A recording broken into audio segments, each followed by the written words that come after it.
దోస్తీకి నమస్తే ఫ్రెండ్స్.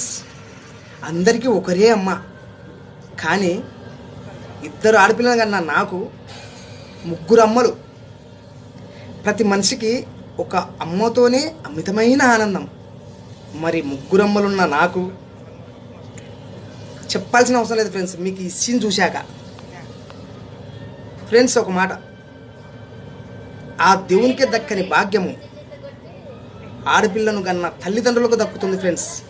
ఏ విధంగా అంటే మన అయోధ్య రామునికి ఇద్దరు మగపిల్లలే, మహాదేవునికి శివునికి ఇద్దరు మగపిల్లలే.